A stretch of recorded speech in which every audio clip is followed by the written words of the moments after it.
नमस्कार।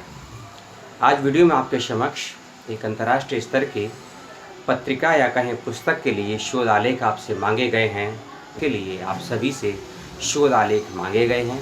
किन किन विषयों पर आपको अपने प्रपत्रों को भेजना है, क्या उसके लेखन के नियम हैं, कब तक भेजना है और क्या योग्यताएं हैं शोध आलेख को भेजने की, वह सभी आपको इस वीडियो में मैं बताऊंगा। इस बात का ध्यान रखिएगा। और एक विशेष चीज़, हिंदी और अंग्रेजी दोनों ही माध्यमों में आप अपने आलेखों को भेज सकते हैं। साथ ही डिस्क्रिप्शन बॉक्स में एक मैंने ईमेल आईडी और फ़ोन नंबर दिया है आपको। उस ईमेल आईडी पर आपको अपने सभी शोध आलेखों को भेजना है, सेंड करना है। इस बात का ध्यान रखिएगा। 11 सितंबर से पहले अपने सभी आलेखों को आप भेज दीजिएगा। और एक व्यक्ति या एक विद्यार्थी, शोधार्थी, शिक्षक एक से अधिक विषयों पर भी आलेखों को भेज सकता है। इस बात का ध्यान रखिएगा। और क्या इसका जो शीर्षक रखा गया है, जो पुस्तक निकल रही है, वह है स्वतंत्रता आंदोलन और बिहार। यानी कि स्वतंत्रता आंदोलन में बिहार का क्या योगदान रहा है, इस विषय को लेकर आपसे मांगे जा रहे हैं आलेख और शोध आलेख। शोध आलेख के विषय में एक बात स्पष्ट मैं कर दूं, शोध आलेख बिना रेफरेंसेस अर्थात संदर्भ ग्रंथ सूची के नहीं होते हैं। कैसे लिखा जाता है रेफरेंसेस, उसकी पूरी डिटेल मैंने अपने पूर्व के वीडियो में बनाकर डिटेल में समझाई है, 3-4 मिनटों की। उस वीडियो का लिंक इस वीडियो के डिस्क्रिप्शन बॉक्स में मैंने दिया है, उसको देखिएगा। तब आपको इस फ़र्क को पता लगेगा कि लेख और शोध आलेख में क्या फ़र्क होता है और उसको किस पैटर्न से लिखा जाता है, क्या पॉइंट टू पॉइंट उसके स्टेप होते हैं रिसर्च जर्नल्स को पब्लिश करने में। जब हम रेफरेंसेस की सूची देते हैं, उस फ़र्क को समझिए, क्योंकि बिना शोध आलेख के अपना पेपर आप भेजेंगे तो किसी भी पत्रिका में, किसी भी पुस्तक में वे प्रकाशन के योग्य नहीं होगा, रिजेक्ट कर दिया जाएगा। इस बात का ध्यान रखिएगा। ये तो थे मोटे मोटे नियम। अब सीधे पुस्तक के जो उप विषय हैं जिन पर आपको अपने लेखों को भेजना है, एक चीज़ में और बार, अब उसके कुछ उप विषय को ध्यान से सुनिएगा। हर विषय में कुछ ना कुछ महत्वपूर्ण चीज़ें हैं, उनका अंदेशा मैं आपको देता रहूँगा। इस बात का भी ध्यान रखिएगा। पहला विषय है बिहार स्वतंत्रता आंदोलन और महात्मा गांधी। यानी कि स्वतंत्रता आंदोलन के इतिहास में बिहार और उस बिहार में गांधी का क्या योगदान, क्या औचित्य, क्या अवदान था, इस विषय को लेकर आपको अपना लेख भेजना है। दूसरा विषय है बिहार आंदोलन और बिहार में छात्रों की भूमिका, स्टूडेंट्स मूवमेंट क्या रहा था बिहार के आंदोलन के समय, आपको ये लिखना है, यह बताना है। अगला विषय है अवज्ञा आंदोलन और असहयोग आंदोलन। ये दो अलग अलग विषय हैं। पहला विषय है सवर्ण अवज्ञा आंदोलन और बिहार, और अगला विषय है असहयोग आंदोलन और बिहार। जो लोग गांधी से संबंधित हैं, गांधी के साहित्य को, गांधी के दर्शन को, गांधी दृष्टि को जानते समझते हैं, जानने का प्रयास कर रहे हैं, वह इस विषय से अच्छे से परिचित होंगे कि सवर्ण अवज्ञा आंदोलन हो या असहयोग आंदोलन हो, इन दोनों ही आंदोलनों का छात्रों पर या छात्रों के माध्यम से क्या क्या कार्य हुए, उस विषय को लेकर आपको अपना प्रपत्र भेजना है। अगला विषय है स्वतंत्रता आंदोलन में बिहार के मुसलमानों का योगदान। बहुत सांप्रदायिक और सेंसिटिव विषय है ये, क्योंकि ये आरोप प्रत्यारोप और लांछन कहें या कहें कि एक टैग लगता रहा है हिंदुस्तान के मुसलमानों पर नहीं, विश्व के मुसलमानों पर भी, जो भारत से रखते हैं संबंध, कि स्वतंत्रता आंदोलन में मुसलमानों का क्या योगदान रहा है। उसी का एक छोटा सा रूप है कि स्वतंत्रता आंदोलन में बिहार के मुसलमानों का क्या योगदान था। इस विषय पर आपको अपने प्रपत्रों को लिखना है। अगला विषय है स्वतंत्रता आंदोलन और डॉक्टर राजेंद्र प्रसाद, भारत के प्रथम राष्ट्रपति, इनकी क्या भूमिका थी। स्वतंत्रता आंदोलन, डॉक्टर राजेंद्र प्रसाद की भूमिका। अगला विषय है स्वतंत्रता आंदोलन में बिहार के आदिवासियों की भूमिका। जी हाँ, बिहार के उन ट्राइबल्स की भूमिका क्या रही थी, यह आपको स्पष्ट शब्दों में लिखना है। इस बात का भी ध्यान रखिएगा। अगला विषय है आदिवासियों के बाद महिलाओं का योगदान। स्वतंत्रता आंदोलन, स्वतंत्रता संघर्ष, स्वतंत्रता की आज़ादी में बिहार की महिलाओं का क्या योगदान रहा है, इस विषय पर आपको अपना पत्र लिखना है। अगला विषय है स्वतंत्रता आंदोलन में मुजफ्फरपुर की भूमिका।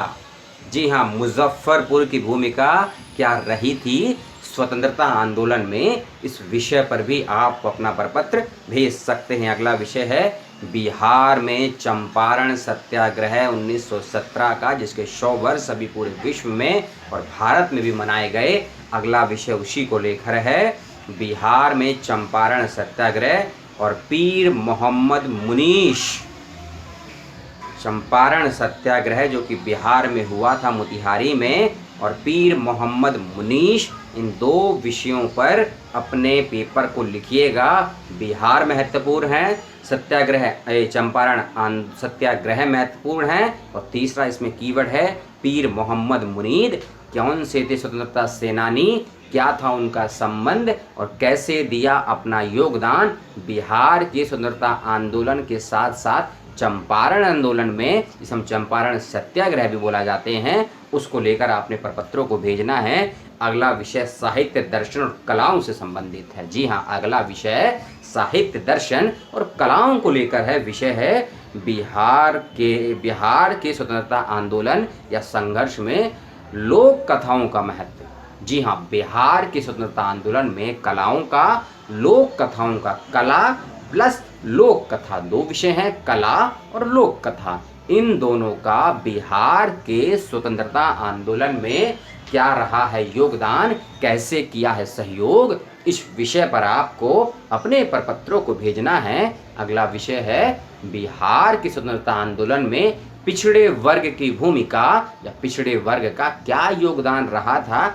यह आपको स्पष्ट करते हुए लिखना है। और एक बार वीडियो में अधिकांश सूचनाएं हिंदी में दी गई हैं, लेकिन कुछ कुछ सूचनाएं अंग्रेजी में भी आप तक पहुंच रही होंगी, जिसे आप स्लाइड्स के माध्यम से या पिक्सेल्स के माध्यम से भी देख रहे होंगे।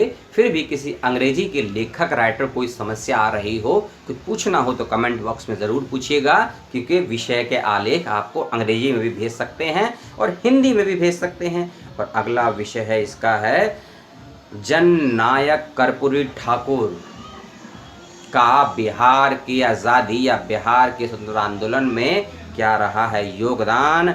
जननायक कर्पूरी ठाकुर एक ऐसे व्यक्ति, एक ऐसे जननायक जो इतिहास के पन्नों में कहीं खोए हुए से हमको दिखते हैं, लेकिन जैसे ही बिहार के इतिहास के पन्नों को पलटने का प्रयास हम करते हैं, हमें प्रथम पृष्ठ पर कोई मिलते हैं या अधिकांश रूप में कहीं मिलते हैं, तो वह व्यक्ति, वह जननायक है कर्पूरी ठाकुर। तो क्या रहा है जननायक कर्पूरी ठाकुर का योगदान बिहार के स्वतंत्रता आंदोलन में, इस विषय को लेकर आपको अपने प्रपत्रों को लिखना है और भेजना है। अगला विषय में दरभंगा की भूमिका, क्योंकि इसमें मुजफ्फरपुर भी आया, चंपारण भी आया, अगला क्षेत्र आया दरभंगा।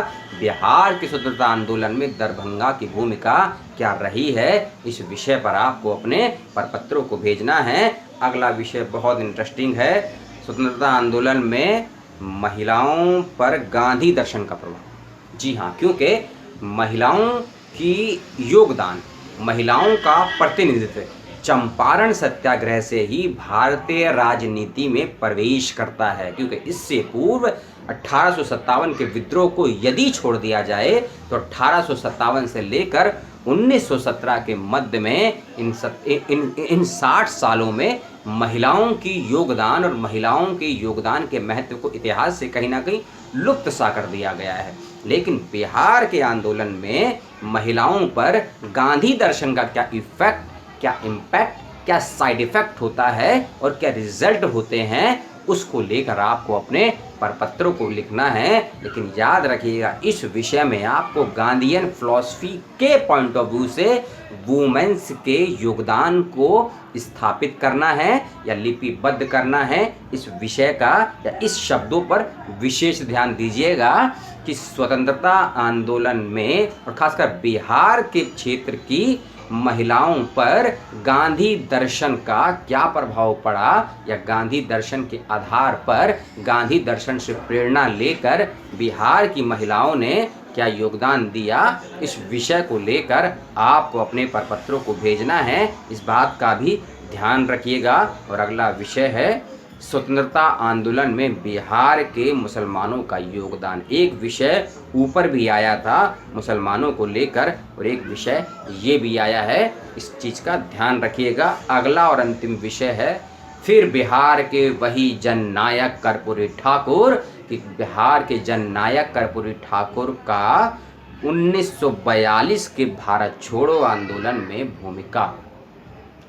याद रखिएगा, जननायक कर्पूरी ठाकुर का बिहार के स्वतंत्रता आंदोलन में क्या योगदान है, इस पर एक प्रपत्र भेजना है। और दूसरा है जननायक कर्पूरी ठाकुर का 1942 के भारत छोड़ो आंदोलन में क्या योगदान रहा है, इस विषय पर आपको अपने प्रपत्रों को भेजना है।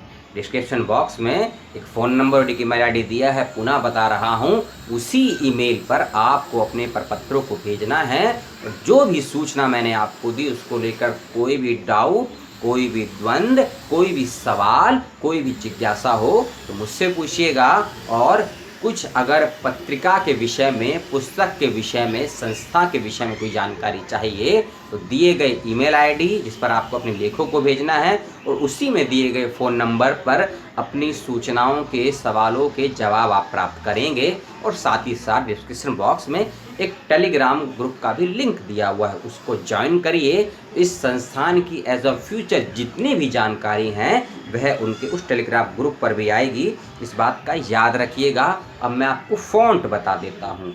यूनिकोड फ़ॉन्ट है, मंगल फ़ॉन्ट है और कृतिदेव 10 का फ़ॉन्ट है। आप अपने इन फ़ॉन्टों का प्रयोग करके अपने हिंदी के आलेखों को भेज सकते हैं। फ़ॉन्ट साइज़ रहेगा 14 और 1500 से लेकर 2000 शब्दों के मध्य आपको अपने लेख को भेजना है, हिंदी हो या अंग्रेजी हो। और time new Roman font English का है, उसमें आपको अपने लेखों को भेजना है, इस बात का ध्यान रखिएगा। और 11 सितंबर से पहले भेज देना है। तो जो भी मैंने आपको बताया को भी, चाहे विद्यार्थी हों या शोधार्थी हों, शिक्षक हों और फेलो हों, प्राध्यापक हों, प्राचार्य हों, कोई भी हों, इस पे अपने आलेखों को भेज सकता है।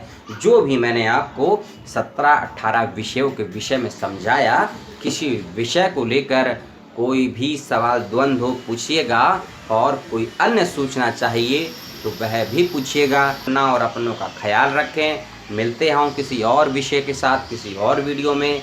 अपना और अपनों का पुनः ख्याल रखिए। आपने देखा और पसंद किया, बहुत बहुत धन्यवाद। जय हिंद, खुदा हाफिज़, अल्लाह हाफिज़।